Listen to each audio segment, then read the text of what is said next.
If you have one of these town and countries and you have a whining noise coming from this engine bay area, I have a 2013 here, and I'll show you the 3 common problems that I've saw on this model. The first, and arguably probably the worst, is a transmission pump whine. And I did do a separate video on this, but in that one you will get a noise coming from the driver's side area over here where the transmission's at.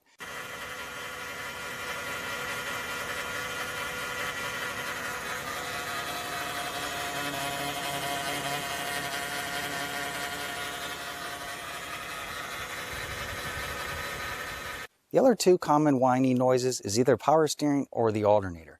Now a lot of GM vehicles, 9 times out of 10, if you have a power steering whine, it's always going to be that pump.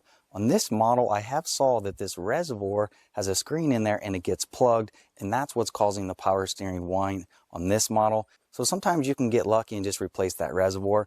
Then the third one is the alternator down here. Now I know you're probably thinking the sound definitely sounds like a power steering, and it does on a lot of these vehicles, but you might be surprised that alternator causes a lot of problems on a whine on this vehicle as well. So real quick here, I'll show you how you can rule out the alternator, and if the alternator checks out, then I would start with the reservoir over there, because there's a good chance if that noise or that whining noise is coming from this area over here, it's going to be one of these 2. So what we're going to do here, we're going to start the vehicle, then we're going to go down there and we're going to unplug the alternator. And I'll give you a picture of the plug that you need to remove, but you need to be very careful because we do have our serpentine belt down there and it's going to be moving when the vehicle is started. But what we're trying to do here is unplug that and see if that noise changes to a different tone. If it does, then we confirmed it's the alternator. All right, so we'll unplug it. So there, it's unplugged. And then we'll plug it back in.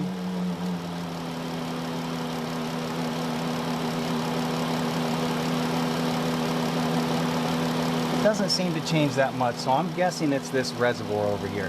If you do that and you hear that that noise completely goes away when you unplug it, then you plug it back in, it comes back, your alternator is bad, so replace that. But in this scenario here, I think our alternator is fine, so we're going to go ahead and replace this reservoir.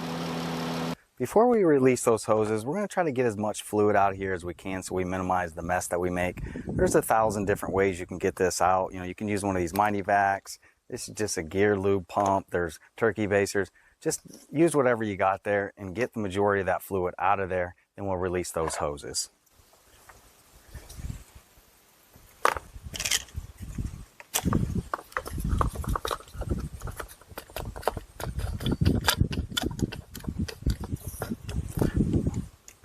And as you can see, that stuff is coming out pretty black, so it definitely needs to be replaced.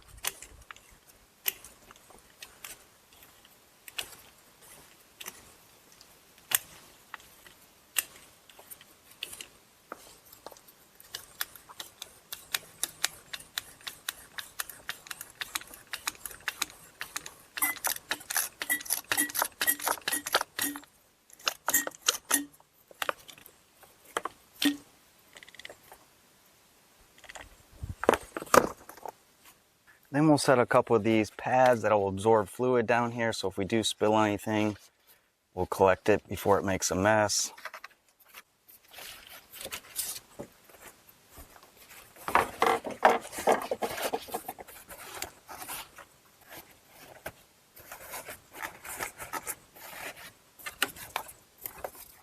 Then release our clamp here for the return hose.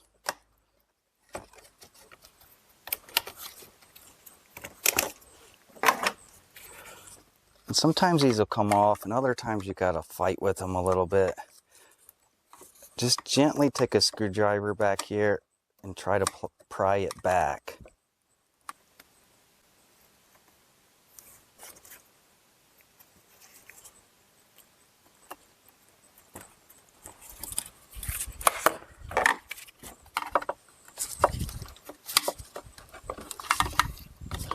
And just be prepared.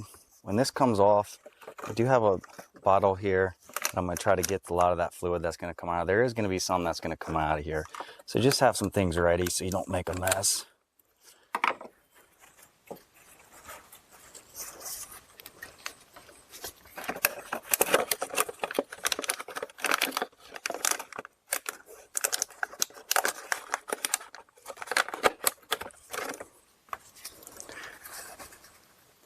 We must have did a good job of getting most of that out of the reservoir, because there's hardly nothing coming out of there. Just make sure you leave your hose up like that so it's not draining fluid down there.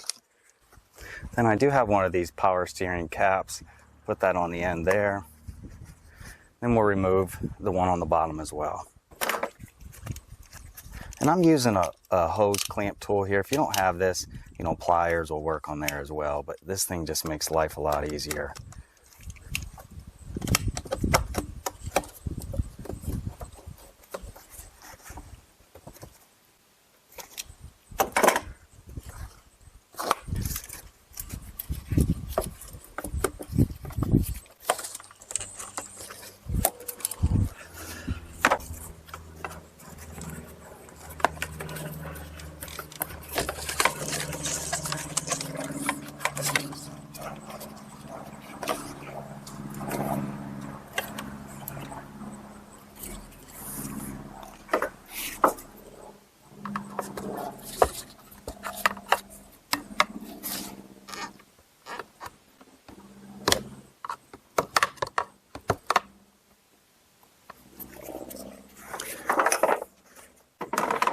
Then again, be prepared for a rush of fluid to come out of here.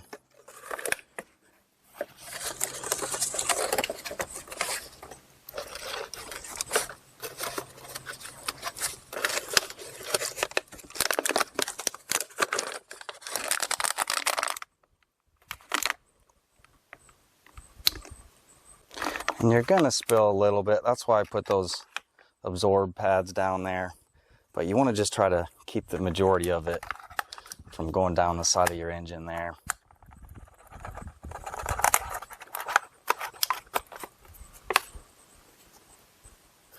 And then I'll put another plug in there to stop that from leaking. Then we should be able to remove this 13 mil here, then the reservoir should come out.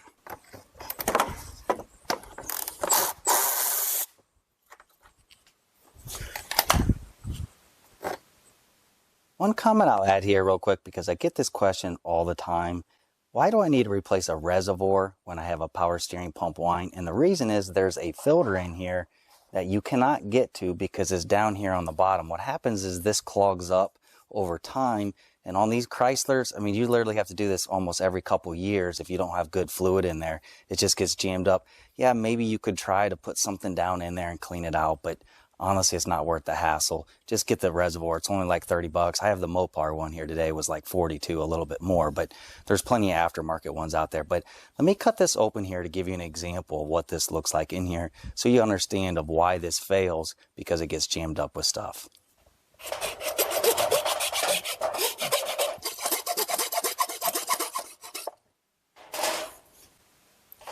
So with this opened up, here is that screen that I was talking about. Now, some of this white material in here was just from the reservoir there when I cut it, but all this other black material, and I can tell that it's pretty dirty. And on here on the bottom, you can see all that stuff that gets stuck down in there, and it just jams up that filter and it starves the pump from fluid. And this is why I always just recommend just replace this. Yeah, again, you could probably clean it out with something, but by the time you remove this thing, put all the fluid back in there, it's really not worth the hassle to wild card it. Just get the new one. Now we're ready to install the new reservoir, and I just have the Mopar part here. I'll put this in the description. So we'll set it in here, then we'll tighten up our 13 mil. And this doesn't have to be very tight at all, so just gently snug it up. Then we'll reattach the bottom hose. And just make sure when you're putting these clamps back on here, put it in the exact spot that you removed it. And the reason you need to do this is over time those hoses get a little bit deformed, and if you put it on a little bit sideways there, it's not in that exact position, sometimes it'll put an uneven pressure in here and you can cause some leaks. Obviously it's usually best practice to replace these clamps, but if it's in good shape you can reuse them.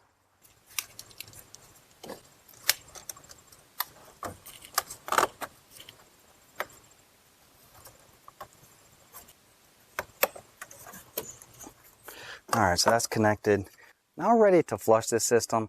There's a couple of different ways you can do this. You know, you can potentially start the vehicle for a second or two, flush some of this out and cycle that multiple times. Obviously there's machines, and you know, I've used a Mighty Vac on these before as well.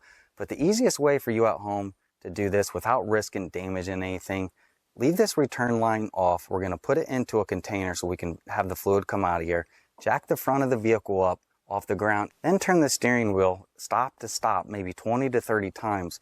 Eventually you're going to stop seeing black fluid come out of here and you'll see your fresh clean fluid come out of there. When you see that clean fluid, you now know that the system is flushed. And the most important thing on that process, don't let this reservoir run dry. We do not want air getting back down in the system, but once we get it looking clean out here, then we know we have it flushed, then we'll connect everything back up. The fluid that we're going to be using here is, this one calls for a Mopar ATF+4 transmission fluid in the power steering. Depending on your year, some of the older models, they put power steering fluid in there, but a lot of them do use this ATF+4. Just make sure you're putting the right one in your vehicle. All right, so we have the front of the vehicle jacked up, and don't forget to set your emergency brake and put some wheel chocks in the back. We're going to go ahead and fill the reservoir up.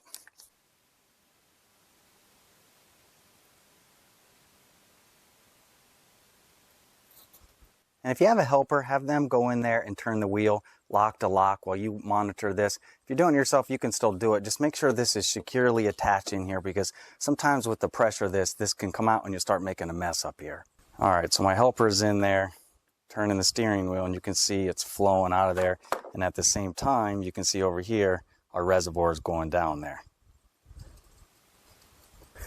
And that was literally only once or twice back and forth, and it's already drained our entire reservoir. So make sure you're not running this thing dry.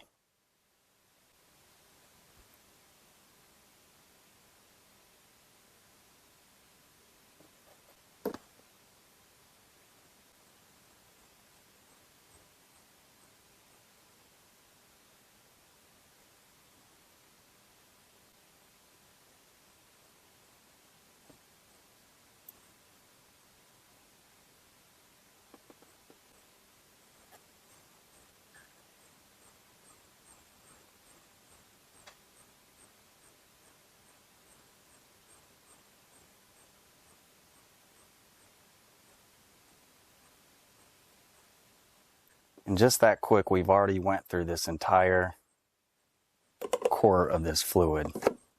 So we'll open up another quart.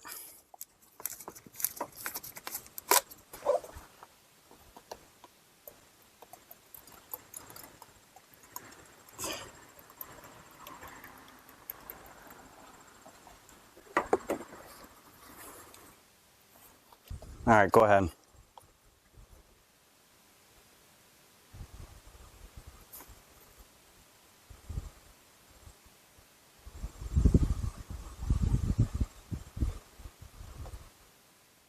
So we'll top off our fluid again. Then I'm going to dump out that container here because it looks like we're very close on how much more we need to flush out of here. And that's the old fluid there. You can see it's pretty black. And then we'll reconnect our hose and we'll start the process again. And I don't know if you can pick that up in the video there, but it's definitely coming out a lot cleaner. So we did confirm that we are very close on how much more we need to pump out of here. So we'll do one or two more times here, then I think we're done. Go ahead.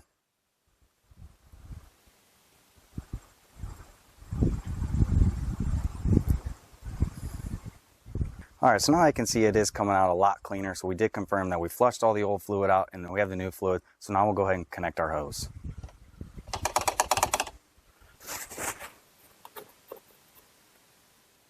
And then again, we'll put a bunch of towels down here because we're gonna have to take that cap off and a little bit may come out of there. I shouldn't say may, it will. So we'll just be prepared. So we're gonna try to do this as quickly as possible here.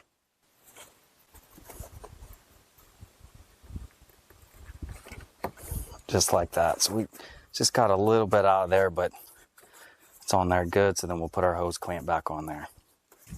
And again, just make sure you put this clamp in the exact same spot where you removed it.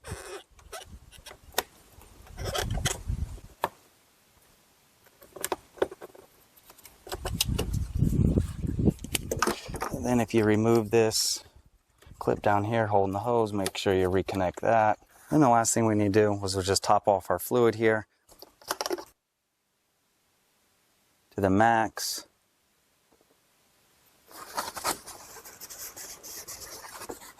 Then we're going to go back in the vehicle, and now we're going to do that same thing with the steering wheel, and you're going to see it's going to go down a little bit until all these hoses are completely filled up. But eventually when it stops, make sure it's topped off here at the max, then you're done with this process.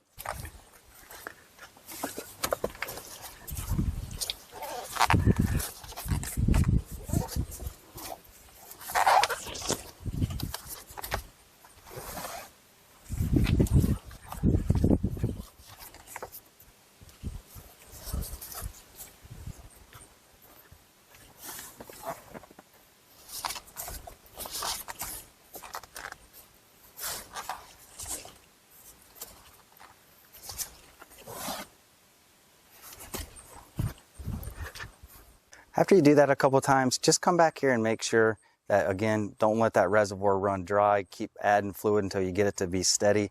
Once it's steady, make sure you get it topped off at your max, reconnect your cap here. Then the last thing we need to do is start the vehicle up and see if it took care of our noise.